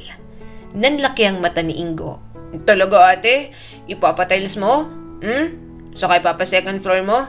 Saka ate, request naman ako ng PC Ang tagal ko nang gustong magkaroon ng ganun. Sige, ikaw pa ba? Malakas ka kaya sa akin. Gagawin nating mas maayos at mas komportable itong bahay. May sarili na akong kwarto? Excited na tanong pa ni Ingo. Tumawa naman siya. Oo naman. Napairap si Mercy. Kung yan ang gusto mo, edi hindi kita pipigilan. Basta, huwag mong pababayaan ang sarili mo. Saka kapag nasasakal ka na sa pamilyang yon, umuwi ka agad rito. Kapag binawi ka, ilalaban kita ng patayan. Sakayang si Leia, sana maumpog na sa kahibangan niya. Paano ako babawi sa kanya kung ayaw naman niyang umuwi rito? Malungkot siyang napangiti. Sana nga ay mas buksan ni Leia ang puso nito para sa kanila. Sila ang totoong pamilya ng kapatid niya at gusto ni Rachel na umuwi na ito sa kanila. Magbihis na kayo, lalabas tayo. Maya-maya ay sabi ni Rachel. Saan? Tanong ni Ingo. Sa mall, sagot niya. Bibili tayo ng damit at mga kailangan ninyo. Kakain sa labas. Napatalon si Ingo. Yes. Mapaklang tumawa si Mercy. Talagang nagbago ng buhay mo. Ngumiti naman siya. Hindi po. Lumawak lang pero kahit na gaano pa kalaki, babalik pa rin po ako sa inyo. Huwag ka nang bitter dyan, ay. At sa sandaling yon, kahit pansamantala, pakiramdam niya ay buo pa rin ang mundong saglit niyang iniwan para kilalanin kung sino talaga siya. Hanggang sa dumating ang araw na dumating sina Senyora Leticia at Senyor Antonio Mercadejas. Nandito na sila, mahinang sabi ni Aliana habang inaayos ang laylayan ng damit ni Rachel. Huminga siya ng malalim. Okay lang po ba kung ganito lang ang suot ko? Simple lang ang damit niya, mahinhin, maayos at walang arte. Tumango si Aliana. Mas bagay yan sa'yo. Ayaw ng mama at papa nang masyadong pa-impress. Pagbukas ng pinto, bumungad ang dalawang matanda. Si Senyora Leticia na tuwid ang tindig kahit may edad na. Elegante kahit walang alahas. Ang mga mata nito ay katulad ng sa kanya. Parang kayang basahin ang pagkatao niya sa isang tingin lang. Si Senyor Antonio naman ay tahimik. Seryoso at may aura ng taong sanay masunod ang lahat ng gusto. Good afternoon po. Maayos na bati ni Rachel at bahagyang yumuko bilang respeto. Tahimik ang dalawa sa loob ng ilang segundo. Siya na? Tanong ni Leticia, diretso kay Jonathan. Opo mama, sagot ng ama niya. Si Rachel ang totoo kong anak. Lumapit si Leticia at tinitigan siya mula ulo hanggang paa. Oh my goodness! Kamukha kita ng kabataan ko. Bakit hindi ka namin nakita agad? How are you, Iha? Ilang taon na pala kaming niloloko. Ang sabi galing ka sa hirap. Hindi ko ma-imagine. Kamusta rin po? Mahinahon niyang sagot. Medyo nagugulat sa reaksyon ni Senyora Leticia sa kanya. Ang daming tanong sa kanya ng dalawang matanda. Naguguluhan pa nga siya kung sino ang unang sasagutin. Hindi nagtagal, napunta ang usapan kay Leia. Nasaan si Winona? Tanong ni Leticia. Napahinga ng malalim si Jonathan. Nasa labas, may pinuntahan siya. At nandito pa siya. Niloko tayo niyan. Bakit nandito pa rin siya hanggang ngayon? Hindi ko siya gustong makita. Malamig na sabi ni Senyora Leticia. Hindi pa ako handang makipag-usap sa isang sinungaling. Mama, maingat na sabi ni Aliana. Si Winona, kami pa rin po ang nagpalaki sa kanya. Huwag po tayong maging malupit sa kanya. Malupit? Tayo pa ba ang malupit, Aliana? Nagpalaki kayo ng sinungaling at manloloko. Minahal namin siya bilang apo. Pero habang lumalaki, napakahirap niyang pakisamahan. Palasagot, walang respeto at spoiled. Ngayon alam ko na kung bakit. Hindi naman pala siya ang aming totoong apo. Napatingin si Rachel sa sahig. Hindi niya ipagtatanggol si Leia. Pero hindi rin siya sumang-ayon. Wala lang talaga siyang masabi pagkatapos ng mga nangyari. Mahirap ipagtanggol ang kapatid niya sa mga taong niloko nito. Lalo na at may kaugnayan sa kanya. Hindi simpleng kasinungalingan ang ginawa niya, mariing sabi ni Senyor Antonio. Plano yun. Sa batang edad niya nagkapagplano na siya ng ganun. Nagtiwala tayo at hindi nagduda sa kanya dahil sabik si Jonathan sa kanyang tunay na anak. Sabik din kami sa apo. Buhay ang naapektuhan ng mga kasinungalingan niya. Kaya hindi na dapat siya manatili pa rito. Napabuntong hininga si Jonathan, sabay tingin sa kanya. As much as I want na panagutan ni Winona ang mga ginawa niya, kapatid pa rin siya ng anak kong si Rachel. Nandito siya and obviously dahil mahal na mahal siya ng tunay kong anak at piniling magpatawad. Tahimik lang si Rachel. Hindi niya alam kung ano ang dapat maramdaman. Awa ba, galit o lungkot? Siguro lahat, pero kung ano man ang mangyari, huwag sanang labis na maapektuhan si Leia. Na kung may bumabagabag na rito, sana ay bigyan ito ng kalinawan ng isipan. Sa mga sumunod na araw at mga linggo, hindi na siya nagpumilit. Hindi siya nagpakitang gilas. Kung ano sa Rachel, yun lang ang kanyang mga ipinakita. Isang hapon, nadatnan niya si Senyora Leticia sa veranda. Hawak nito ang tasa ng tsaa habang nanginginig ang kamay. Masakit po ba? Tanong ni Rachel at lumapit sa lola niya. Hindi agad sumagot ang matanda. Oo, madalas na akong mangalay. Tahimik siyang naupo sa tabi nito. Pwede ko po bang imasahe? Tiningnan siya ni Leticia. Kung marunong ka, ngumiti si Rachel. Hindi pa ako eksperto pero sanay po akong magmasahe kay nanay. Marahan niyang hinawakan ang kamay ng matanda. Maingat niya yung minasahe. Napangiti siya ng mapapikit si Senyora Leticia. Ang lambing mo naman, apo, bigla nitong sabi. Napangiti si Rachel. Po, minamasahe ko lang naman po kayo. Saka, pwede pong maglambing sa inyo? Oo naman, mahinang sagot nito. Hindi ako nagkaroon ng anak na babae. Naging close ko naman si Aliana, pero hindi rin kami gaanong nag-click. Ikaw, ang gaan ng loob ko sa iyo, apo. Mula noon, hinahanap-hanap na siya ni Senyora Leticia tuwing hapon. Si Senyor Antonio naman, nadala niya sa simpleng kwento. Mukha itong masungit pero nagugulat na lang siya na napapatawa niya ito. Talagang nagiliw sa kanya ang lolo at lola niya. Isasama na namin ang aming apo sa US, sabi bigla ni Senyora Leticia habang nagmemeryenda sila. Nanlaki ang mga mata ni Jonathan. Mama, hindi pwede. Marami pa siyang kailangang matutunan dito. Napairap si Senyora Leticia at agad na hinawakan ang kamay ni Rachel. Kapag bumalik kami sa US, mamimiss namin siya ni Antonio. Baka mamatay kami sa lungkot doon. Napasinghap si Rachel. Lola talaga, kung gusto niyo po, dito na lang po kayo para sama-sama na tayo. Huwag po kayong mag-alala. Araw-araw ko pong imamasahe ang kamay ninyo. At si Lolo na kalbo at masungit, palagi nating patatawanin. Nagtawanan ang mga merkadehas dahil sa sinabi niya. Walang ibang usapan ng hapon na yon kundi ang pag-agawan siya. Ni ayaw nga siyang papasukin sa opisina ng mga matatanda para lang makabanding. Hindi naman yun pwede dahil may mga responsibilidad siya na kailangan gawin. Noong una, aaminin niyang natatakot siya sa dalawang matanda. Gayunpaman, napansin niya na mabait naman ang mga ito sa pamilya. Pero kapag sa ibang tao, laging bantay ang ugali at hindi mabilis magtiwala. At naiintindihan niya yon. Hindi naman mababago ni Rachel ang mga pananaw ng mga merkadehas. Parang katulad lang din ng ibang tao na kung may kabutihan, may kaunti pa rin na kasamaan. Yun nga lang, sa kabila ng lahat ng yon, hindi maiwasan ang mga paghahambing. Hindi ka pala sagot, minsang sabi ni Senyora Leticia. Hindi ka demanding, hindi ka spoiled. Kahit na hindi ko gusto si Mercy, hindi ko maitatangging maganda ang naging pagpapalaki sa iyo, apo. O sadyang likas na ganyan ang ugali mo. Mabuti ang puso mo. Si Winona, lumingon ang matanda sa kanya.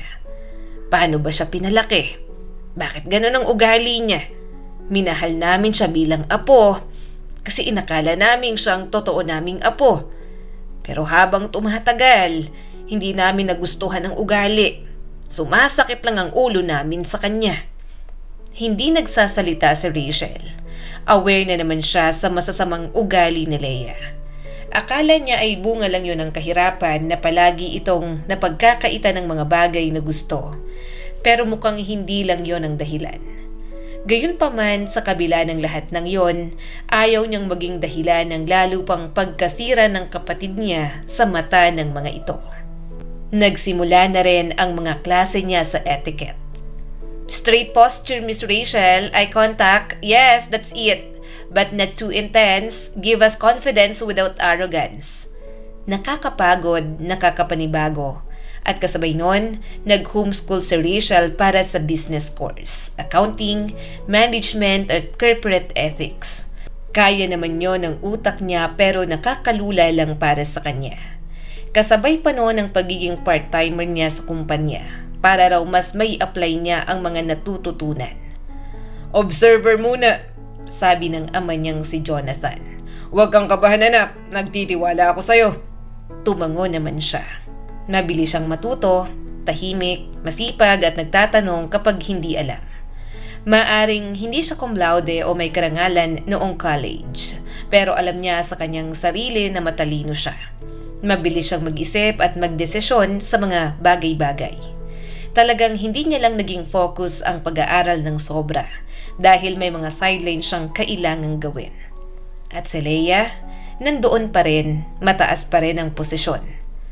Hindi siya mapagkakatiwalaan, sabi ni Jonathan minsan. Pero gamay niya ang negosyo kaya hindi ko na muna tatanggalin. At totoo naman yon. Namamangha si Rachel kay Leia. Para bang hindi ito ang dati niyang kapatid na bugnutin at nakikipag-away. Kaya kapag may mga bago itong idea, kapag nasa trabaho, totoo siyang pumapalakpak para rito. Bago matulog, palagi niyang tinatawagan sina Mercy at Ingo. Ote! Sigaw ni Ingo sa screen. Kumain ka na ba? Tanong naman ng nanay niyang si Mercy. Hindi niya mapigilang mapangiti. Oo, Nay, kayo po. Kumain kayo dyan ng masarap ha? Ingo, si nanay, baka tumatagay na naman. Sawayin mo na. Saka wag ng matigas ang ulo, Ingo. Nay, napapadalas ang pag-ubo nyo. Sabi ko naman, magpa-check na kayo. Oo, bukas, magpapa-check up ako. Kung ano-ano ang pinag-usapan nila. Natatawa siya sa mga kwento ng kanyang bunsong kapatid. Binalita rin ito sa kanya na nagzuzumba na si Mercy sa may covered court. Hanggang sa napansin niyang may nakikinig sa likod niya. Patay na ang tawag kaya napalingon siya rito. Ikaw pala, Leia. Tumaas ang isang kilay nito. Palagi kang tumatawag sa kanila? Bakit hindi ka na lang doon? Ikaw, miss ka na raw ni nanay. Kailan mo siya kakausapin? Maingat na sabi ni Rachel. Alam mo, mabigat yan, na hanggang ngayon ay may sama ka pa rin ng loob sa kanya. Hindi sumagot si Leia. Tumingin lang sa screen saka umalis. Nanatiling mabigat ang katahimikan pagkatapos siyang talikuran ng sariling kapatid. Hindi lahat ng sugat ay kayang paggalingin ng panahon lang. Minsan, kailangan muna ng pagsisisi. At yon ang hindi pa kayang ibigay ni Leia sa nanay nila na si Mercy. Isang gabi, kagagaling lang ni Rachel sa mahabang lectures. Ilang oras sa opisina bilang observer at sandaling video call kina Ingo bago maghapunan. Pagod ang katawan niya pero mas pagod ang isipan. Kaya matapos maligo at magbihis ng simpleng pangbahay, nagpasya na siyang matulog ng maaga. Good night, Miss Rachel. Bati ng kasambahay nang madaanan niya ang hallway. Good night po, sagot niya ng may ngiti. Papasok na sana siya sa kwarto nang marinig niya ang mahihinang boses mula sa sala. Huminto siya. Akala niya'y baka si Jonathan at Aliana lang. Pero nagulat na lang siya nang sinabi ng kasambahay na may bisita siya. Napakunot noo siya. Dahan-dahan siyang bumaba ng hagdan. Rafael? Sa isang iglap, lumapit siya at niyakap ito ng mahigpit. Grabe ka, bigla ka nalang sumusulpot. Marahan itong ibinalot ang mga braso sa kanya. Miss na kita, Rachel. Mahigpit niyang niyakap ito. Ako rin. Saglit silang nanatiling ganoon. Parang ayaw munang bumitaw. Parang gusto munang ipunin ang mga panahong hindi sila nagkita. Hanggang sa bigla silang natawa. Teka, sabi ni Rafael at bahagyang umatras. Hindi pa naman kita girlfriend. Napangiti siya at bahagyang namula. Oo nga. Ano ba to? Pwede mo naman akong sagutin. Total, kung makayakap ka, parang matagal na tayong mag-asawa. Napatawa siya ng mahina. Ang kapal mo, bakit ka nandito? Akala ko nasa labas ka ng bansa. Galing nga ako sa business trip, Sagot ni Rafael. Kabababa ko lang ng eroplano kanina. May jet lag pa nga ako. Pero dumiretso na ako rito. Diretso? Gulat niyang tanong. Hindi ka man lang nagpahinga? Umiling ito. Mas kailangan kitang makita. Miss na kita. Nanginginig na ako sa pagmamadaling matapos ang trabaho ko. Kailangan na kitang makita at nanghihina na ako. Hindi napigilan ni Rachel ang tumawa. Rafael, inabot nito ang bouquet. Para sa'yo. Tinanggap niya yon at bahagyang huminga ng malalim. Salamat. Ang ganda. Kumusta ka? Tanong ni Rafael nang makaupo na sa sofa. Mukha kang pagod. Mabuti na lang, kilala ko ng pamilya mo. Madali akong mapapasok. Pagod pero okay lang. Maraming bago sa buhay ko, maraming adjustments. Well, I can see that. Sabi nito habang namumungay ang mga matang nakatitig sa kanya. Bahagyang namula ang mga pisngi niya. Ikaw, kumusta ang trip mo? Successful naman pero kulang kasi wala ka. Humalakhak siya ng mahina. Ang drama mo? Nag-usap sila tungkol sa trabaho ni Rafael, sa ilang nangyayari sa kumpanya, sa mga araw na hindi sila nagkita. Simple lang ang usapan pero puno ng lambing at paggalang. Hanggang sa, Rafael! Napalingon silang dalawa kay Leia. Nakatayo si Leia sa gilid ng sala. Halatang gulat at hindi makapaniwala. Nakatingin ito sa bouquet sa kamay ni Rachel, saka kay Rafael na para bang pilit inuunawa ang nakikita. Ikaw? Halos pabulalas nitong tanong. Ikaw ang nanliligaw sa kanya? Tumayo si Rachel. Leia! Pero mas mabilis magsalita ang kapatid niya. Hindi ako makapaniwala. Matagal na kitang kilala, Rafael. Mas matagal pa kaysa sa kanya. Nanlaki ang mata ni Rachel. Ano? Gusto kita! Diretsyong sabi ni Leia habang nakatingin kay Rafael. Matagal na at alam mo yon. Nanikip ang dibdib ni Rachel. Hindi niya yon alam. O baka ayaw lang niyang aminin sa sarili niya. Tahimik si Rafael sandali bago nagsalita. Winona, kaibigan lang ang tingin ko sa'yo. Noon pa man. Hindi totoo yan, giit ni Leia. Kung hindi, bakit palagi kitang kasama dati? Bakit palagi tayong magkausap? Dahil magkaibigan tayo. Sagot ni Rafael, kalmado pero matatagang tinig. At hanggang doon lang. Ikaw ang palaging dumidikit sa akin at hindi ako. Please, wag mong bigyan ng kulay ang pagmamalasakit ko sa'yo. Napaatras si Leia at parang nasaktan ng husto. So siyang pinili mo over me? Really, Rafael? Oo. Walang pag-aalinlangang sagot ni Rafael. Si Rachel ang mahal ko. Sobrang lalim ng atraksyon at pagkagusto ko sa kanya. At ngayong hinayaan niya akong makilala siya, mas minamahal ko pa siya. Napapikit si Leia. No! Hindi mo siya pwedeng piliin. Paano ako? Unfair na naman ang lahat sa akin. Siyempre si ate na naman. Siya na naman ang pinipili. Leia, tawag ni Rachel. Pero hindi na ito lumingon. Naglakad palabas ng sala ng mabilis habang galit. Napatayo si Rachel na parang nawala ng lakas. Rafael, may idea ako noon ng unang beses ko kayong makita na may gusto sa'yo ang kapatid ko. Pero sa sobrang tagal na noon, inisip ko na baka wala na. Pero ngayon, kung alam ko lang... Ano? Tanong ng binata at lumapit sa kanya. Kung alam mo lang, lalayo ka. Hindi, Rachel. Hindi ganun ang magiging solusyon sa isang problema nating dalawa na wala naman dapat siya. Napatingin siya rito. Nasasaktan siya. Ang kapatid ko. Ayokong maging dahilan na naman ang sakit na nararamdaman niya. Ate ako ni Leia. Ayokong maramdaman niyang inaagawan ko siya. Hinawakan ni Rafael ang mga balikat niya. Rachel, paano naman ang nararamdaman ko? Sa tingin mo ba na kapag lumayo ka at pinilit mo sa akin ang kapatid mo, magugustuhan ko ba? Matagal na kitang gusto, Rachel. Hindi naman ito biglaan. Hindi ito dahil sa kung sino ka ngayon. Ikaw pa rin ang babaeng nakilala ko noon. Simple, totoo at mabuti. Nakuha mo ako sa ganda mo na kung tumugon ka sa pangaakit ko, baka naagaw kita at maagang naging tayo. Nangilid ang luha sa mga mata niya. Rafael, Mahal kita. diretsong sabi nito. At ramdam kong mahal mo rin ako. Hindi mo lang sinasabi. Hindi siya makapagsalita. Totoo yon, matagal na niyang nararamdaman. Natatakot lang siyang aminin dahil sa pamilya, dahil kay Leia at dahil sa gulo ng buhay niya. Hindi ko hihilingin na sagutin mo ko agad. Dagdag ni Rafael. Maghihintay ako pero wag mong itulak palayo ang nararamdaman mo dahil lang sa iba. Saglit siyang tumahimik. Pagkatapos ay niyakap niya ito ng mahigpit. Sorry, hindi ko lang alam kung paano maging masaya nang hindi nasasaktan ng iba. Hinaplos ni Rafael ang buhok niya. Minsan hindi mo kontrolado yon, pero karapatan mo ring piliin ang sarili mo. Nanatili silang magkayakap sa gitna ng sala. Sa gitna ng magulong mundo, ng mga sugat ng kahapon, at ng mga tanong sa mga mangyayari bukas. Good morning po. Maingat na bati ni Rachel. Good morning, Iha. Sagot ni Aliana.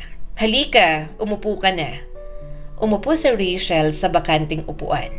Hindi pa man siya nakakakuha ng pagkain ay nagsalita na si Jonathan. Rachel, may gusto kaming itanong. Napakunot ang noo niya. Ano po yun, Daddy? Nagkatinginan sina Jonathan at Aliana bago muling nagsalita ang ama niya. Totoo bang may bumisita sa'yo kagabi? Bahagyang napatigil si Rachel. Sa gilid ng mata niya, nakita niyang kumunot ang noo ni Leia. Bahagyang humigpit ang hawak nito sa kutsara. Opo, mahinahon niyang sagot. Si Rafael po. Tumango si Jonathan. Yun nga ang narinig namin. Hindi naman po siya nagtagal, dagdag ni Rachel. Galing po siyang business trip, dumaan lang po siya para makita ako. Dumaan? Ulit ni Aliana at bahagyang nagulat. Diretso rito? Opo, sagot ni Rachel. May jet lag pa nga po siya. Pinilit ko pong umuwi agad para makapagpahinga siya. Napangiti ng bahagya si Aliana. Mukhang seryoso si Rafael sa'yo. Hindi nakasagot si Rachel. Tahimik lang siya at ramdam ang pintig ng dibdib niya. Kung sa iba ay magiging komportable siyang pag-usapan yon. Pero dahil nandoon si Leia, hindi niya alam kung ano ang dapat na maging tugon. Nililigawan ka raw niya. Biglang sabi ni Jonathan. Tumango si Rachel. Opo, Daddy. Nanlaki naman ang mga mata ni Aliana. Talaga? Kailan pa? Matagal na po? Sagot niya sa mga ito. Medyo naglaylo lang dahil marami rin pong nangyari sa buhay ko nitong mga nakaraang buwan. Maging siya po, nagulat din nang malaman niyang anak niyo po ako, Daddy. Bago po kasi nangyari ang lahat ng to, nililigawan na po talaga ako ni Rafael. Napangiti ang kanyang ama. Kaibigan ng pamilya natin, ng mga Revamonte. Hindi basta-basta ang pamilyang yon. Actually, kahanga-hanga ang pamamalakad ni Rafael sa mga negosyo nila. Kahit bata pa, siya na halos sa nagpapatakbo ng karamihan sa companies ng mga Revamonte. Napatingin si Rachel sa mga ito at mas lalong namangha sa binatang sobrang humble. Kahit kailan naman, hindi ipinagmayabang ni Rafael ang mga bagay na mayroon ito sa buhay. Talaga po? Tumango ang kanyang ama. Nakilala ko siya sa ilang business trips. Sharp mind, disiplinado at hindi puro yabang. Hindi rin umaasa lang sa apelyido ng pamilya nila. Hindi lang dahil sa negosyo, maganda rin ang reputasyon niya bilang tao. Sa puntong yon, tahimik pa rin si Leia. Hindi ito nagsasalita pero bakas sa mga mata nito ang galit.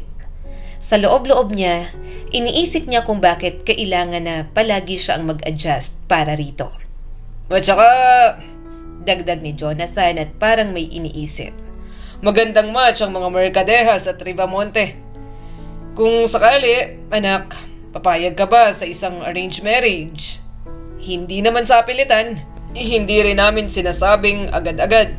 Pero gusto naming malaman, may nararamdaman ka ba para sa kanya? Narinig ni Rachel ang sarili niyang paghinga. Sa gilid ng paningin niya, nakita niya si Leia na nakatingin na sa kanya ngayon. Puno ng galit at sama ng loob. Parang sinisigaw ng mga mata nito na unfair na naman ang lahat para rito. May bumigat sa loob-loob ni Rachel. Palagi na lang bang siya ang iintindi sa gusto nito? Palagi na lang ba niyang uunahin ang nararamdaman ng kanyang kapatid? Palagi niya ba dapat tanggapin na siya palagi ang umaatras kahit ito naman ang nagkamali? Naalala niya ang lahat.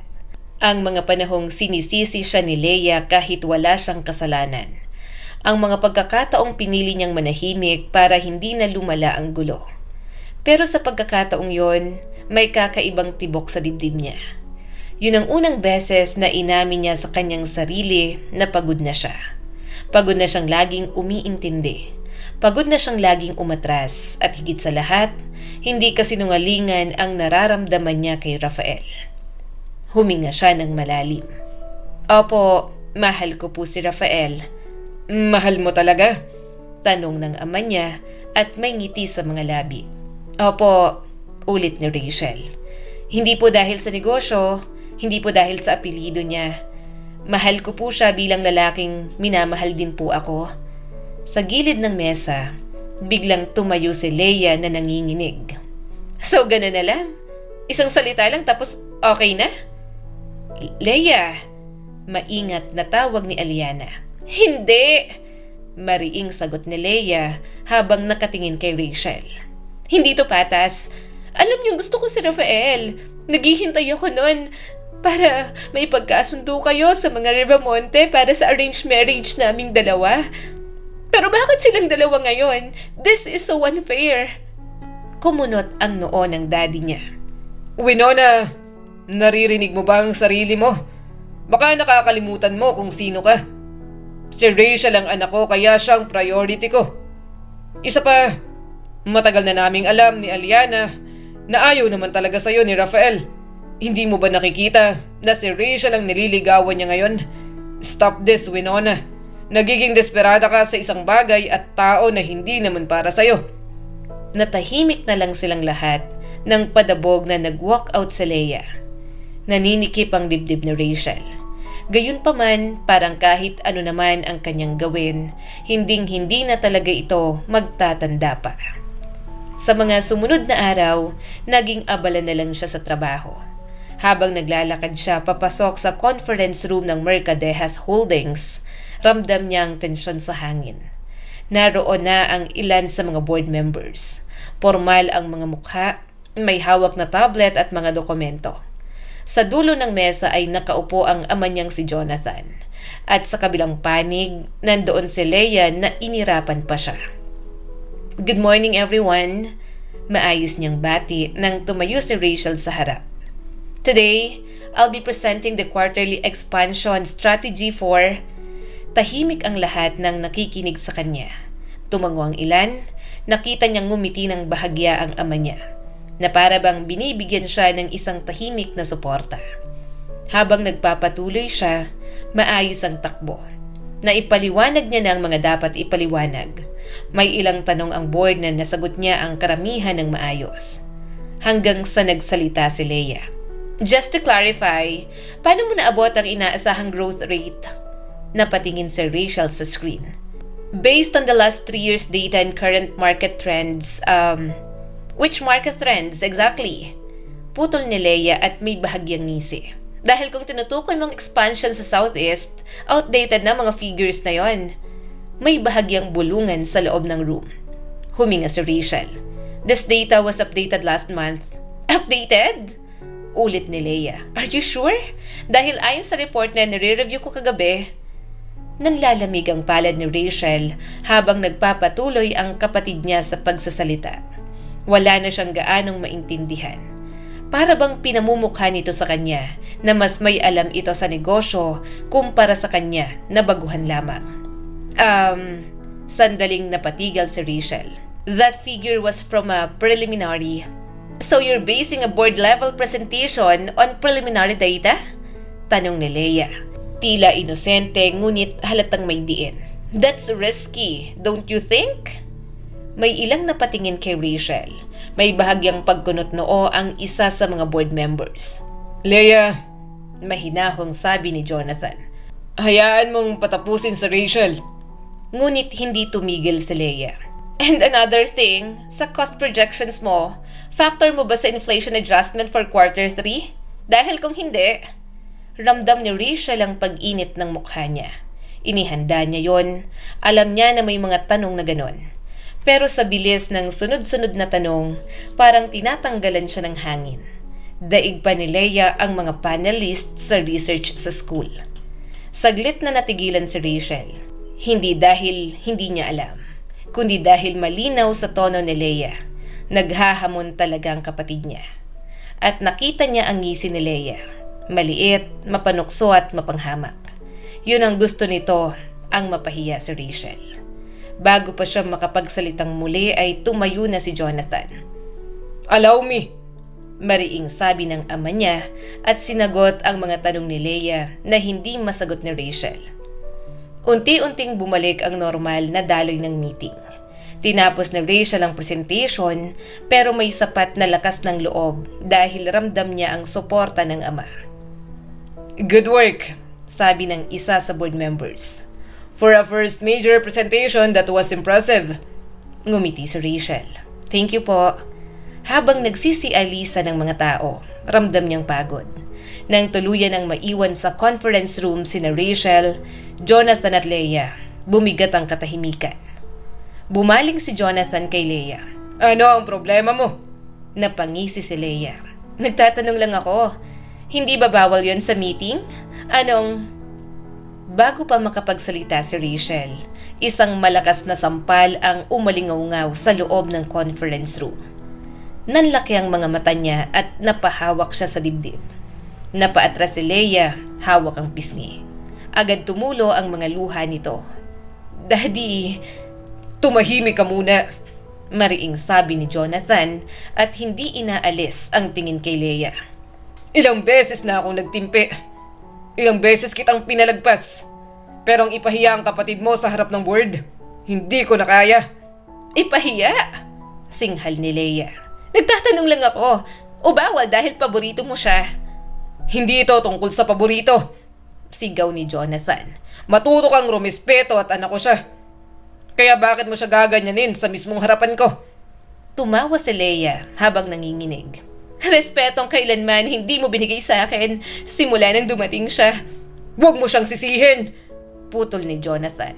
Ikaw ang lumalagpas sa hangganan mo. Talagang siya ng anak mo? Mapait na sabi ni Leia. Ako ano na lang, Daddy. Kayo ni Mommy ang nagpalaki sa akin. Dumating lang ang babaeng yan, parang nakalimutan mo na ako ang kasama mo sa loob ng ilang taon. Doon tuluyang nag-init ang mata ni Jonathan. Tama na. Palagi mo nakakalimutan na niloko mo kami, na nagsinungaling ka. Sa lahat ng pagkakataong binigay ko sa'yo, sa tiwalang paulit-ulit mong sinira. Dito na nagtatapos. Nanlaki ang mga mata ni Leia.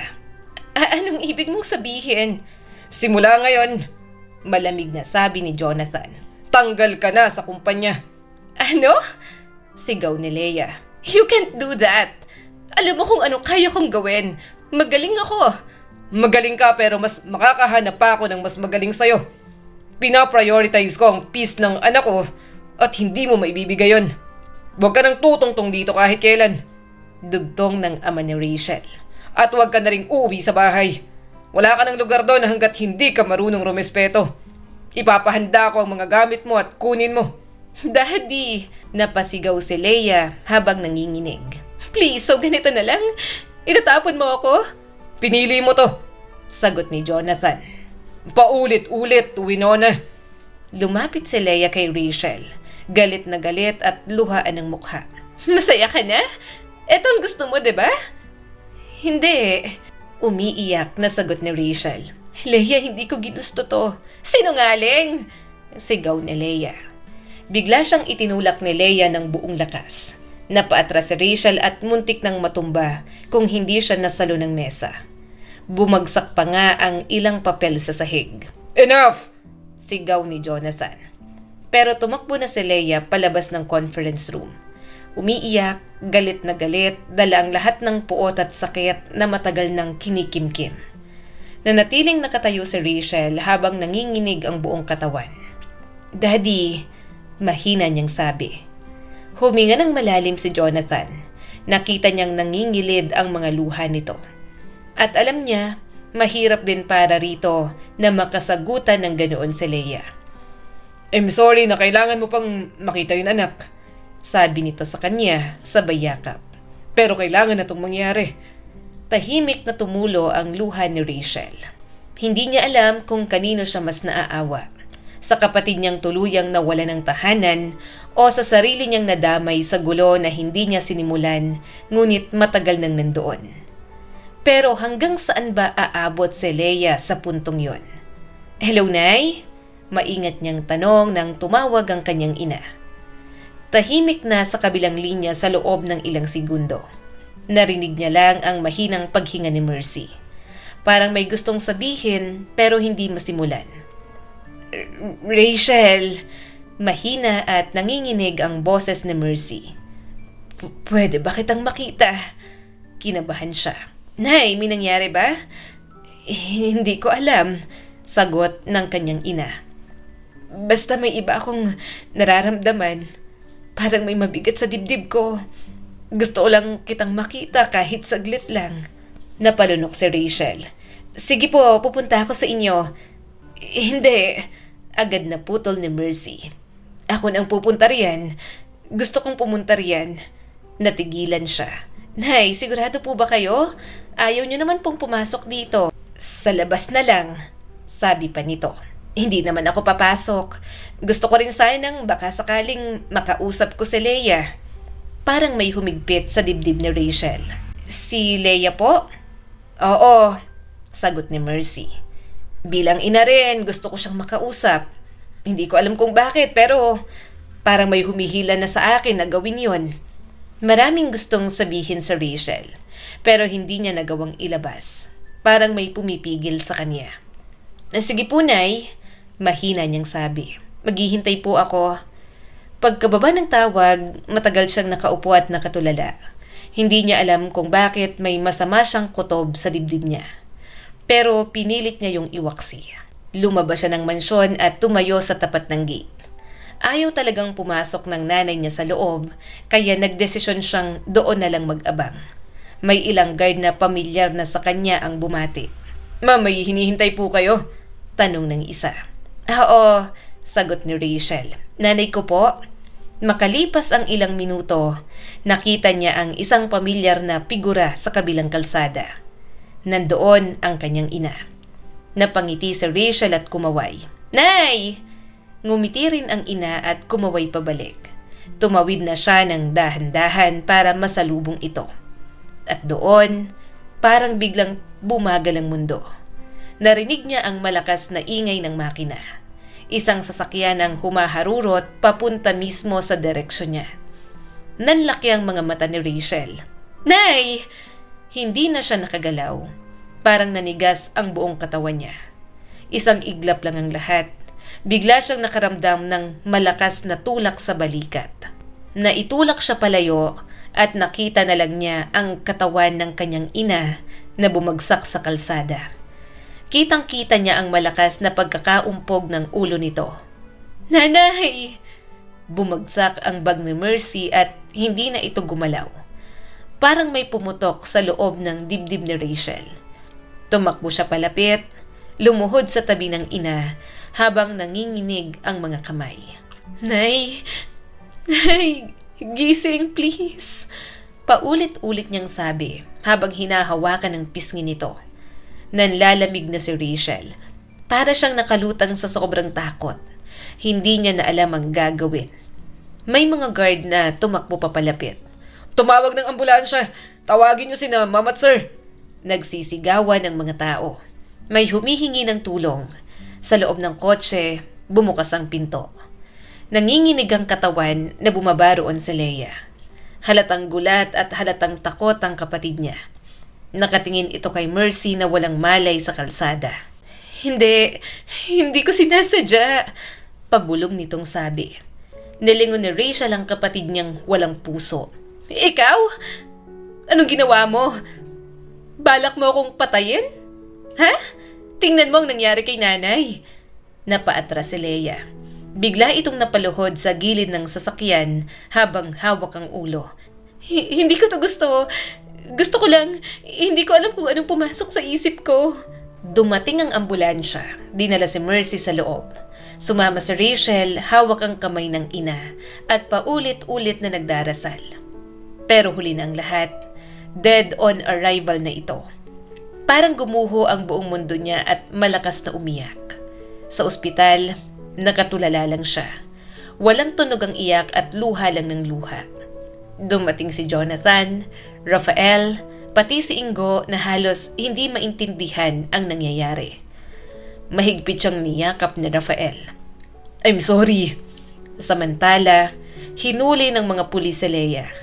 Hindi na ito tumutol, sumuko ito agad ng luhaan at parang wala ng lakas. Sa burol ng kanilang ina, magkatabi silang magkakapatid. Si Rachel, si Ingo at si Leia na may bantay na 2 pulis. Ate, hindi na babalik si nanay, no? Tanong ni Ingo sa kanya. Ate, may sakit siya sa atay at sa baga. Ayaw niyang ipaalam sa'yo kasi alam niyang sobrang mag-aalala ka kapag may sakit siya. Niyakap niya ang kapatid at tuluyang humagulgol. Mamimiss ko si nanay. Lumapit si Leia, napayuko at namumugto ang mga mata. Tumigil ito sa harap ni Rachel. Sorry, hindi ko na maibabalik. Pero pagbabayaran ko ang kasalanan ko habang buhay kong kailangan. Pagod na tumingin si Rachel sa kanyang kapatid. Sana lang matahimik na si nanay. Si nanay na kahit huling sandali, gustong humingi ng tawad at makita ka. Kahit alam niyang hindi ko siya pagbibigyan. Leia, bakit? Bakit tayo kailangang umabot sa ganito? Sunod-sunod na naman na tumulo ang mga luha ni Leia. Hindi na nakapagsalita ang kapatid niya. Pagkatapos ng pagluluksa, dinala ni Rachel si Ingo sa mansyon. Doon na sila tumira. Inasikaso niyang pag-aaral ng kapatid at ang sarili niyang paghilom. Tinulungan siya ni Rafael sa lahat. Sa kumpanya, sa mga desisyon, sa mga gabing umiiyak siya ng tahimik. Hindi siya pinilit at hindi siya minadali. Hindi kita iiwan, madalas nitong sabihin. Kahit gaano katagal. At unti-unti, natutunan niyang huminga ulit. Ilang buwan ang lumipas, tahimik ang seremonya ng kanilang kasal ni Rafael. Walang engrandeng handaan, puro mga taong mahahalaga lang sa kanila ang nandoon. Ginusto niya na rin na magpakasal sa binata para bigyan ito ng assurance sa kabila ng lahat. Habang naglalakad si Rachel papunta sa altar, naisip niya ang lahat, ang kahirapan, ang pagkawala, at ang sakit ng lahat ng mga nangyari sa buhay niya. Hinawakan ni Rafael ang kanyang kamay. Handa ka na? Tumango siya, may luha sa mata ngunit may ngiti sa labi. Handa na. Sa dulo ng lahat, hindi perpekto ang buhay ni Rachel, pero may kapayapaan pa rin siyang nahanap. At doon niya naunawaan na ang wakas ay hindi palaging masaya, ngunit maaring maging tahimik na nais ipayakap ng Diyos sa kanya. Itinuturo sa atin ang kwentong ito na huwag tayong mahiya sa ating pinagmulan. Mas mahalaga kung paano tayo natutong lumaban. Tandaan din natin, ang tunay na tapang ay ang manatiling mabuti kahit may dahilan pa tayo para maging masama. Muli, ako po si Skylar Guro at sana ay may bago na naman kayong natutunan sa kwento natin ngayon. Maraming salamat po.